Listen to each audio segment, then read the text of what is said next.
Alhamdulillahilladzi faddalana ala katsri ibadil mu'minin. Saya mengulang kembali apa yang disampaikan Syekh Mursyid mengenai ahli bait. Ahli bait itu bukan cuma anak, menantu, cucu, terutama dalam silsilah PPKN 1, Abah Sepuh, PPKN 2, Abah Anom, PPKN 3, Abah Aus. Ahlil bait yang dimaksud Syekh Mursyid kita, Abah Aus, itu adalah siapa saja pencinta kesucian jiwa, semuanya yang sudah dan sedang mengamankan dan melestarikan Thariqah Qadiriyah Naqsabandiyah Mahat Suryalya Sinarasa PPKN. Alhamdulillah, alhamdulillahilladzi faddalana ala katsrin ibadil mu'minin. Kita semua telah diaku oleh Syekh Mursyid sebagai ahli bait. Makanya patut kita bersyukur. Syekh Mursyid tidak membeda-bedakan mana antara anak, menantu, cucu, kandung, ataupun anak murid. Ikhwan akhwat yang dimuliakan Allah, dalam serangkaian manakib kita diwajibkan untuk membacakan tanbih. Tanbih ini dibaca agar kita bisa sungguh-sungguh mengamalkan ajaran thariqah ini dengan baik. Amalkan thariqah Qadiriyah Naqsabandiyah ini dengan sungguh-sungguh guna menggapai seluruh kebaikan zahir dan batin. Menjauhkan seluruh keburukan zahir dan batin. Insya Allah dengan kita betul-betul mengamalkan tanbih, kita akan meninggalkan keburukan zahir atau lahir dan keburukan batin. Dan untuk mendapatkan kebaikan zahir dan kebaikan batin, mudahnya yang disebut keburukan zahir atau lahir yang harus kita jauhi. Tetapi mungkin masih kita merasakan bahwa hal tersebut masih menyertai kita. Yang dimaksud di sini keburukan zahir adalah mudah marah. Yang mana sadar atau tidak sadar, sering atau tidak sering, sekali waktu atau beberapa waktu, kita kadang masih terpancing amarah kita atas segala macam kejadian yang terjadi. Baik di diri kita sendiri, di lingkungan kita, keluarga kita. Itulah yang sepatutnya kita jauhi sebagai ikhwan akhwat thariqah Qadiriyah Naqsabandiyah. Andaikan pun iya, level yang telah kita dapatkan dari level 1 sampai 100 atas keburukan mudah marah itu, mungkin dulu kita memiliki level 100 amarahnya, level 90% amarahnya. Sekarang mungkin tersisa 30 atau 20% atau 10%. Dengan kita semakin istiqomah mengamalkan thariqah Qadiriyah Naqsabandiyah ini seperti apa yang dituntunkan oleh tanbih dari Syekh Mursyid kita.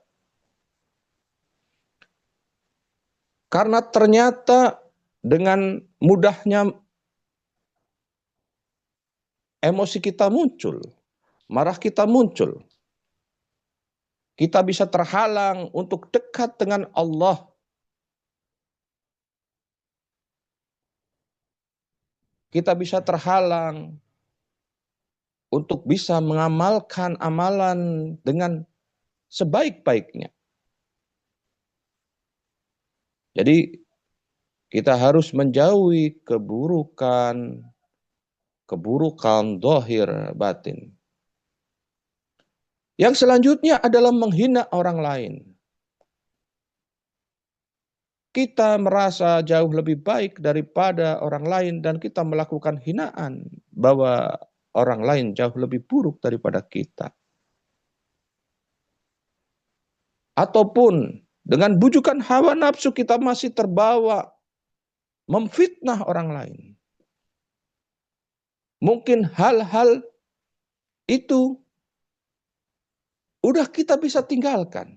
Dengan kita istiqomah zikrullah, hal seperti itu bisa kita tinggalkan. Kenapa masih ada orang yang bisa melakukan keburukan zahir, memfitnah orang lain, memfitnah sesama? Karena bisa jadi amaliyah belum diamalkan secara istiqomah dan sungguh-sungguh. Yang selanjutnya adalah merasa paling benar. Salah satu keburukan zahir kita adalah merasa paling benar di antara yang lain. Itu tidak diajarkan di thariqah kita. Memecah belah, merasa bahwa kelompok kita sendiri dalam amaliyah kita sebagai murid daripada Syekh Mursyid merasa yang paling baik dari kelompok yang lain.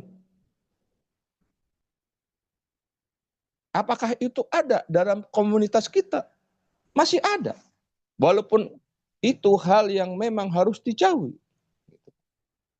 Tidak menghormati kepada sesama atas batas apapun. Itu sangat tidak dibenarkan. Mengikuti hawa nafsu, meninggalkan adab. Karena thariqah kita adalah lebih memuliakan adab daripada hanya sekedar amaliyah. Meninggalkan kewajiban, melakukan maksiat. Itulah keburukan-keburukan zahir yang patut untuk ditinggalkan.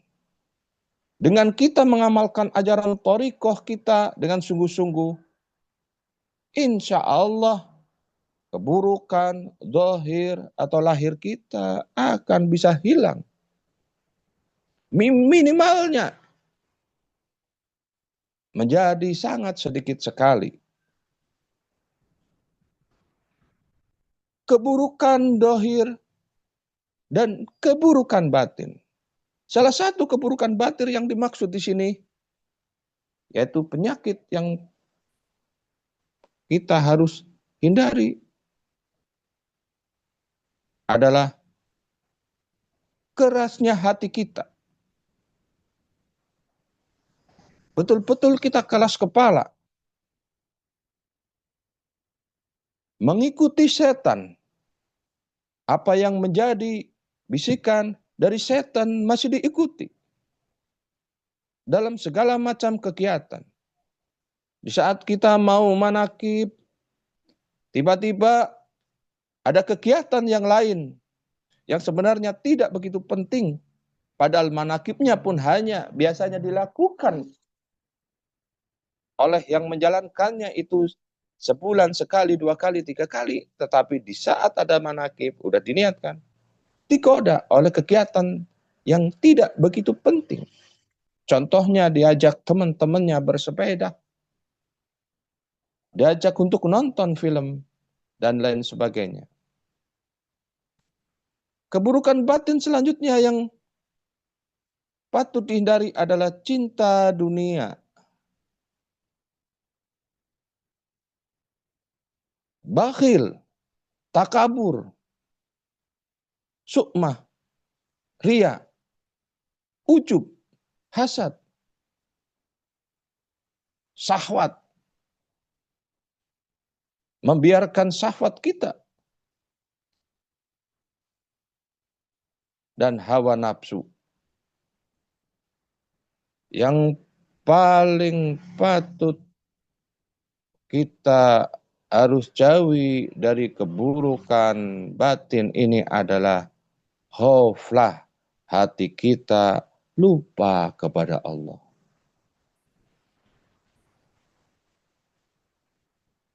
Sehingga tanbih ini diamalkan dengan sungguh-sungguh guna menggapai seluruh kebaikan zahir dan batin. Menjauhi seluruh keburukan-keburukan zahir dan batin. Berkaitan dengan kebaikan zahir di sini yang dimaksud. Kita setelah mengamalkan thariqah ini, ibadah kita menjadi ikhlas. Syekh Mursyid menyampaikan bahwa apapun ibadah kita adalah riya. Terlihat. Sholat berjamaah terlihat oleh banyak orang. Sedekah terlihat. Ibadah haji, ibadah umroh terlihat. Tetapi kita di antara ibadah-ibadah tersebut memiliki ibadah yang tidak bisa dilihat orang lain. Malaikat pun tidak bisa melihatnya, tidak bisa mencatatnya. Yaitu adalah zikir khafi, zikir kolbu. Makanya di saat kita mengamalkan ibadah-ibadah umum, apapun itu, di dalamnya harus diiringi, disertai dengan ibadah ikhlas, yaitu zikir khafi. Jadi kebaikan zahir yang dimaksud di sini adalah ibadah kita menjadi ikhlas karena Allah semata. Yang kedua, kita memiliki akhlakul karimah, akhlak yang mulia, akhlak yang baik. Yang ketiga, kita memiliki sifat yang tawadu.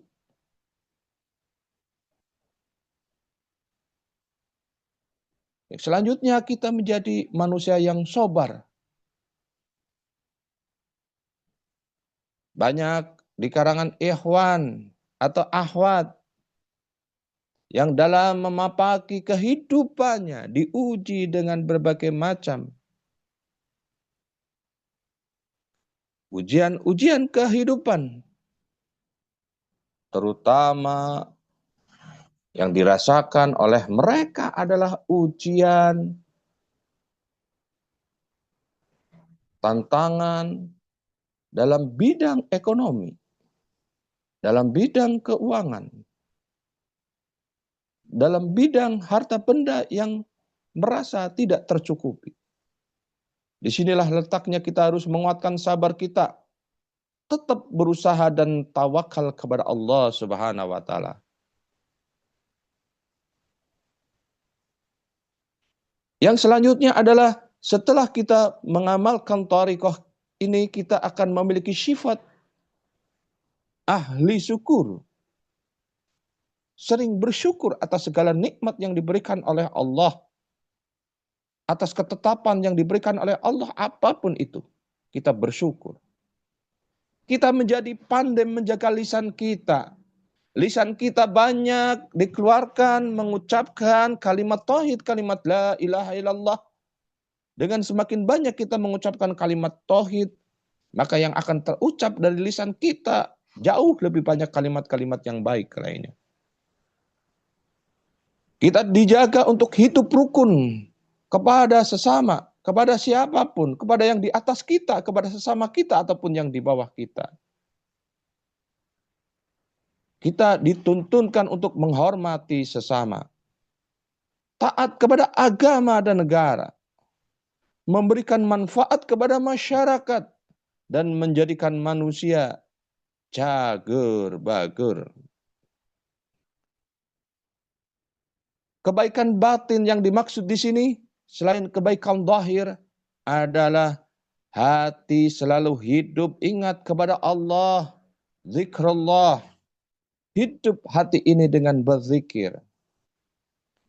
Hati tenang dan tumaninah, tidak gemerungsung.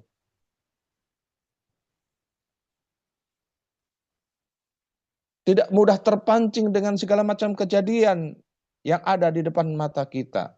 Jauh lebih tenang dengan kita istiqomah mengamalkan zikrullah ini.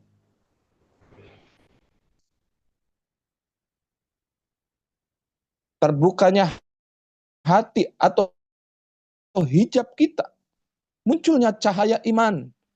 Setiap saat kita diperbarui iman kita dengan kalimat la ilaha illallah, makanya kita dijamin imannya akan semakin kuat kepada Allah Subhanahu wa taala.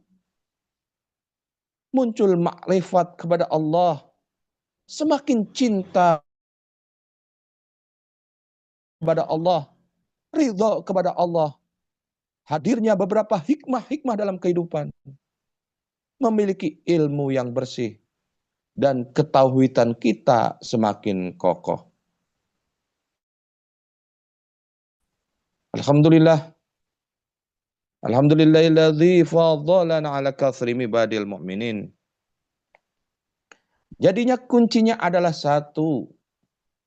Kita harus istiqomah, sungguh-sungguh mengamalkan ajaran ini agar segala kebaikan zahir dan batin kita dapatkan dan kita menjauhi segala keburukan.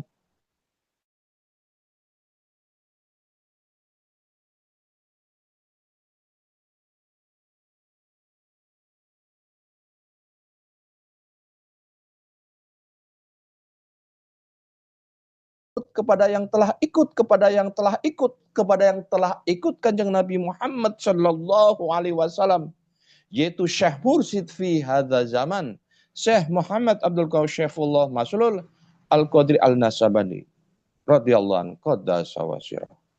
Semoga menjadikan berkah semuanya, segalanya, selamanya. Bibarakati wal karamah Syekh Muhammad Abdul Qadir Syaifullah Maslul radhiyallahu anhu qaddasa wasirah. Al-Fatihah. A'udzu billahi minasyaitonir rajim. Bismillahirrahmanirrahim. Alhamdulillahirabbil alamin arrahmanirrahim maliki yaumiddin. Iyyaka na'budu wa iyyaka nasta'in. Shiratal mustaqim. Shiratal ladzina an'amta 'alaihim ghairil maghdubi 'alaihim waladdallin. Wassalamualaikum warahmatullahi wabarakatuh.